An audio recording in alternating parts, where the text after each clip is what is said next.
Hello, everyone, and welcome back to Flying Over 50 at Any Age. I am Cyrus Webb, joined by my co host, Makeda Smith, the author of the book, Flying Over 50 at Any Age, that we've been going through now. We're in day number 9 of Makeda's book. So if you have not gotten your copy of the book, we definitely encourage you all to do that. We welcome those tuning in on social media, on Facebook, LinkedIn, YouTube, X, and on Instagram. We're about to connect with our friends over on Amazon. And we're now live on Amazon Live with Flying Over 50 at Any Age. Really excited you all could be with us for this discussion. It's another great one from Makeda's book, Flying Over 50 at Any Age. Makeda, how we doing? I'm fine today, Cyrus. How are you? I'm doing amazing. So good to be able to see you and excited about being able to share another chapter, pun intended there, of your life and the lessons that you've been able to glean. I was saying to Makeda before we went live here that this is another good one, and it really does kind of reinforce that message of movement. Our audience will see here in a bit what we're talking about, Makeda, when you read it. But talk to us about, for you, when you were preparing for this week, what were some of the thoughts that went through your head? I don't have any thoughts, Cyrus, because I know because I know when I get in front of you on camera, you're going to bombard my brain. Oh my goodness. Makeda. But it's bombarding is love. That's what I'm bombarding it with love. Bombarding in love. So, I just try to keep my brain clear so that whatever you throw at me, I'm ready to receive. Look, I love that. So, Makeda, let me ask you this question, though. Do you get transported back every time when you're reading these? Yes. Yes, I do. Yeah. Which is I don't know, it's kind of different because you asked the most fascinating question. Because it's so interesting that you say that, because I purposely didn't read this chapter until this morning. And usually I read them the night before, but I was like, I'm just going to wait, because whatever I'm going to read is going to be a transportation, and I'll just do it tomorrow. Right. So that's so funny you would ask that. That's really interesting. Yeah, I mean, because I think about, and I think all of us do this, Makeda, this is why I asked you the question. I think, and I think people say this even in conversations, that you sometimes only know people by the chapter of their life you walked in on.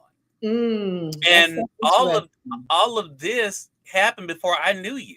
So I've only known Makeda Smith, the celebrity publicist who has it all together and who's works with these fabulous clients. I've never known all of these other things, because you and I, even as friends, never talked about the abusive relationships and those things. We never discussed them. So for me, it's like, wow, now I get to see the makings of the person, right? Which brings me to the point of, when I was writing this book, I never knew I was going to be discussing it on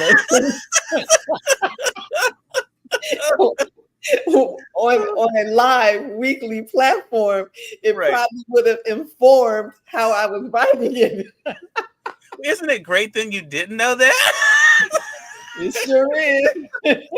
Because we get all the honesty. I still was thinking about last week's, because I think it is the most spiritual we've gotten so far in the show, in really showing how, well, a few things, a few components. Faith without works being dead. Yeah. But also, I think the importance of recognizing where your blessings come from when you do the work. That's true. Yeah. But I really envision this book as an intimate journey with me and the reader. Yeah, gotcha. So like I never envisioned, like, discussing it on the platform. But it's all good. I'm totally embracing it. I love you for this, Cyrus. Oh, well, thank you. And I love you for saying yes. I've stopped saying it was her idea, because she it wasn't. Yeah, she quickly corrects me. See, she quickly corrects me on that part. So Makeda's going to read for us day number 9 for this week, which is accomplishments or adrenaline boost for expanded travels. And hello to you, Kevin, over there on IG. I see you, and I'm going to be showcasing it on the screen for our audience. Makeda, it's all yours. Accomplishments are adrenaline boosts for expanded travels. Accomplishments are wonderful things. They boost our confidence and lead us to even bigger accomplishments. I remember when I purchased my first home, it was literally like a dream come true. I never ever thought I'd be a homeowner. I had been perfectly fine renting houses for me and my children to live in. The only problem was every time the landlord decided to sell, I had to juggle my entire life and move. Over a course of about 10 years, this happened twice. Not a bad record, but at the time, I knew I had to do something different. I took the plunge and investigated home buying. Surprisingly to me, it was not something out of my reach and was totally accessible. Who knew that the purchase of my first home would be a stepping stone to me buying another home, several rental properties, and even land in Mexico? I no longer own any of these properties, but the knowledge and the experience I gained stays with me to this day. Pushing myself to do something I thought was out of reach led to even greater conquest. What's something you pushed yourself to do that led to great victories? Or is there something hovering in the horizon that is calling you? Once you take the leap and do it, how high do you imagine you will soar? Wow, this is such a powerful one. And even though we're talking about you're buying a home, which is huge, Mm-hmm. I think there's such a bigger principle that's there for our audience that they can kind of fill in the blank with, Makeda.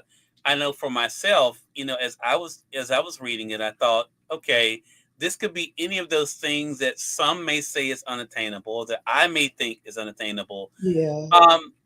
But I said to you before we went live here, and I want to say it for our audience, that the thing that really struck me, there were three pieces of this for me that really stood out. And one I think is so important, and that is not only you being a home owner, but you taking ownership of your Mhm. life. What was that like for you to kind of see how you were willing to do that? Yeah, that's such a good question, Cyrus.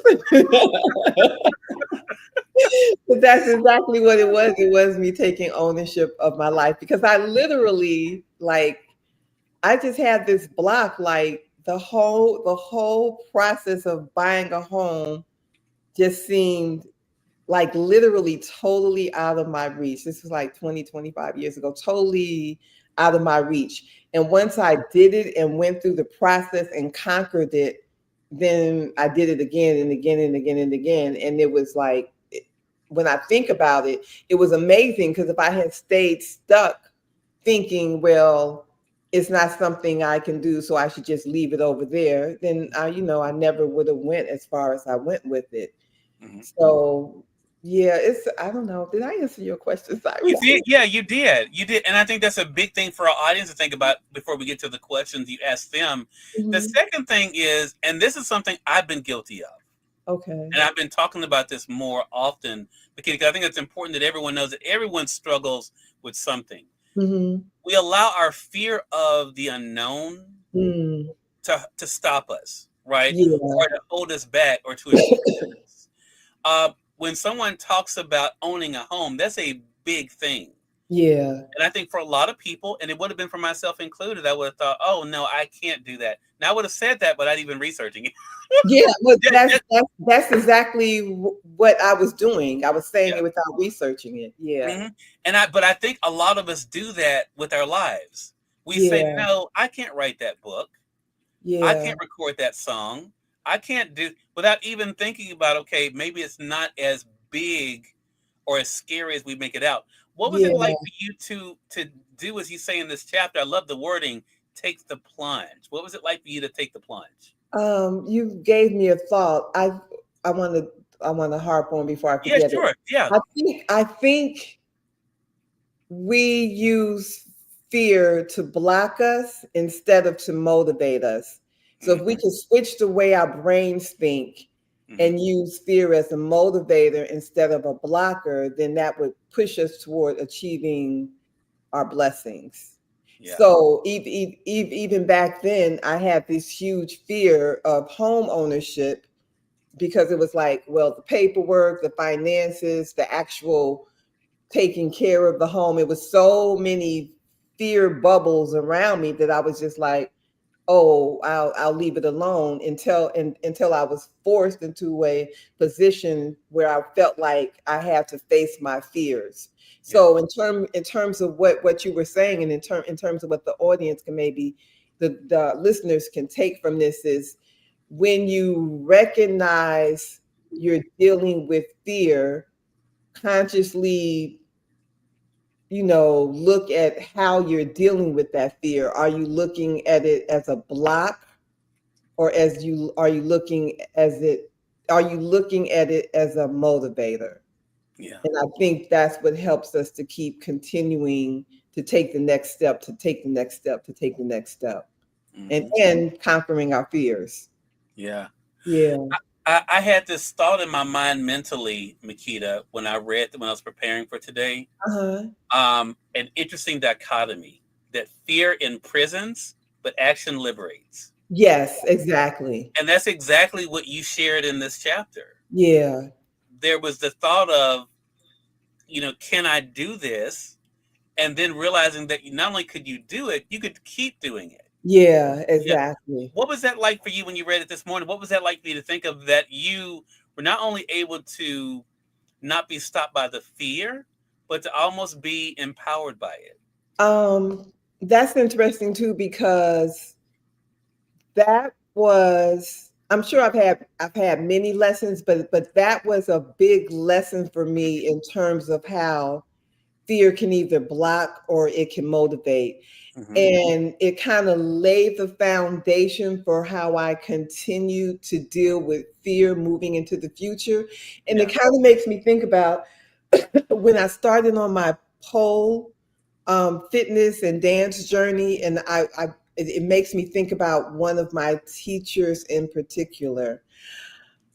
She would do a move or a pole trick, and it would look like something I would never, ever, ever be able to do. And I would say, I can't do that. I'm the oldest in the class. I'm a senior citizen, and I'm going to pass. And she would go, "No, you're not, Makeda. Come on, we're gonna do it." And like week after week, the the challenges would get harder, and my fear would come back every single time. And she would take me through my fear, and I would conquer the trick. And now there are tricks I can do easily, but in that moment of watching her do those pole tricks, it would be so much fear. Like, I can't do that. I'm gonna break a leg. I'm gonna fall off the pole. Like my whole brain would just fear would just bubble up. Right. And I think like I said, because I had that foundation of how do we deal with fears, I was able to allow her to walk me through my fears, because I would be in classes sometimes and there would be folks younger than me, and I would watch them how their fear would totally block them, and the teacher couldn't even walk them through their fear. They would just be like, "No, I'm not going to do it," and it would just shut down. So it's really how you deal with your fears. Yeah. Love Yeah. that. Daybreak 197 over there on IG. Hello to you. She says hello to you as well, Makeda. Deja Marie, hello to you. Good to be able to see you over there on IG from Ohio. For those who are tuning in, I see you guys over there on YouTube and Amazon as well. Welcome. You're watching Flying Over 50 at Any Age with my co-host, Makeda Smith, based on her best-selling book by the same title. We're discussing day number 9 in our series that we're doing here. It's week 9, but the message is accomplishments are adrenaline boosts for expanded travels. And I love that you chose that title too, Makeda, because it does feel like at times when you do one thing, it's almost like a child. I mean, I don't have any kids of my own, but my mom had a daycare, and I used to see kids when they would take those steps, how they get excited, and they'd almost start running. And they're like, "Oh, wait a minute, I got this." Sure, they may fall a little bit later, but, Yeah. but that would give them that courage to say, "Oh, okay, well, I did it. I can do it again." Was that kind of what it was like for you when you bought that house and then bought property in Mexico, even that it kept giving you that adrenaline boost? Yeah, exactly. It's like once you conquer one fear, it opens the door to so many possibilities that you never would have had access to if you had let fear keep those doors closed. So that's like really important, because if you can apply that with everything you do in life, or if you could think about things in the past, you can really see how, like, fear is unavoidable, but how we manage fear and how we deal with fear sets the tone for the realities we create in our life. Because it's like fear, like there's always going to be fear. Like fear is, it's almost like fear is part of the game to push us to grow. Right. Yeah.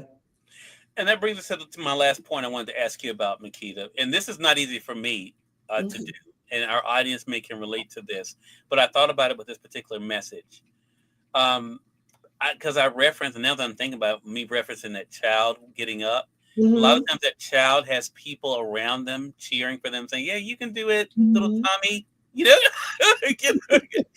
but we as adults don't always have that. So this is why I wanted to ask you the third point. What has it been like for you to celebrate yourself? Because I thought about with this chapter too, this is huge, what you were able to do as a single parent, and to be able to achieve this. Were you able to celebrate yourself in that moment, and are you still able to celebrate yourself when it comes to the wins that you achieve? Yeah, I think celebrating yourself is really important. That's so interesting that you would say that, Cyrus. Because I just sent out a newsletter for my the Makeda method, my monthly newsletter. And the whole theme was celebrating yourself. Wow. You're so psychic, Cyrus. Wow, that's amazing. I didn't even know that. I know, it's like, there we go with those sacred synchronicities. Yeah, Wow. Yeah, celebrating celebrating yourself is really important. And I think the way society is set up, we look for people to celebrate us, to affirm us, and to acknowledge us. But Right.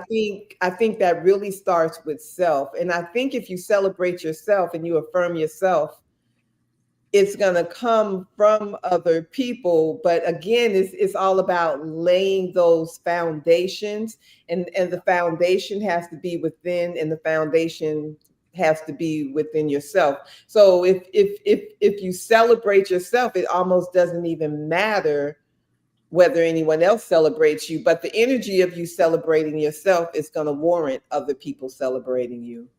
Such a So great self-celebration is really important. I totally agree with that. But can Yeah. you talk to us about the photo that we have for this week? Okay. Oh, okay. I guess I can relate that. So, in terms of my pole fitness, pole dance journey, it like opened the door for me to start exercising in ways that I never even knew existed in terms of the aerial arts. And so, what I'm on right there is a yoga trainer, like a yoga chair. And when I first started taking those classes, that was like 2 or 3 years ago, again, my fear popped up, because, okay, you would think I've already done pole dance, I've done aerial, I've hung from hoops, I've done so many different, exercise regimens. Why would this one bring up fear? But it really did bring up fear, and I had to talk myself through the fear to be able to conquer this art. And in this particular picture, when most people are training or performing in their yoga chair, they don't wear heels. So I took my fear to a next level, and I'm in heels in a yoga chair, which you really don't see, now. Well, I have to say, I've never seen it, Makeda. Robert Marshall It's so Jr. normal to me. Yeah. Robert Marshall Jr. Hello to you. I just met Robert Makeda at the event in Chicago. I was just telling you about. Oh, Robert hello. the Barber. Hello to you. Patsy Yilders, good to see you as well. I hope you guys have enjoyed this message. So we want to close off with the questions that Makeda asked. Makeda asked in this particular chapter, what's something you push yourself to do that led to great victories? Or is there something hovering in the horizon that is calling you? Why were those two questions you want our audience to ponder when it comes to this, Makeda? Because what's something you pushed yourself to do that has led to great victories? Mm-hmm. That's something to think about, because a lot of times we don't celebrate ourselves. So if you think about some of your accomplishments, then you think about, oh, I really did do that. And maybe I just let it go and I didn't acknowledge it or celebrate myself. Mm-hmm. And then the other part is there something hovering in the horizon that is calling you? Usually when there's something hovering in the horizon that's calling us, there's fear stopping us from answering that call. So if you really think about it and you acknowledge that it's the fear that's stopping you from answering that call, maybe you'll be motivated to push past your fear to answer that call, to receive that blessing. Yeah. Such a great thing. Again, everyone, Flying Over 50 at Any Age is the book by Makeda Smith. You guys can see here on Amazon. You can get the Kindle edition for $5.99. That's what you see up on the screen there. Or you can get the print edition, as I have here, for $9.99. The message today is another great one. Again, accomplishments are adrenaline boosts for expanded travel. So we want you guys to answer in the comment section Makeda's questions. What's something you push yourself to do that led to great victories? Let's celebrate you and celebrate those victories and all you've been able to do. Makeda, another great message. How can they stay connected with you? My hashtags are on the screen. Not my hashtags, my whatever you call them. Yeah, your handles. Yeah. There you go. That's the word I was looking for. You worked my brain so much, Cyrus. My hands are on the screen at Flying Over 50 and at the Makeda Method. Those are also on my website. Love it. Makeda, looking forward to next week's conversation. I am too, Cyrus. I'm actually starting to enjoy this. Oh, that's what we like. That's what we like. Yeah, there you go. Facing that fear, going to that fear, exactly. And we thank you, our audience, for tuning in to another great segment of Flying Over 50 at Any Age. Until next time, Makeda and I said thank you so much for being with us. We'll talk to you soon. Take care. Bye, everybody.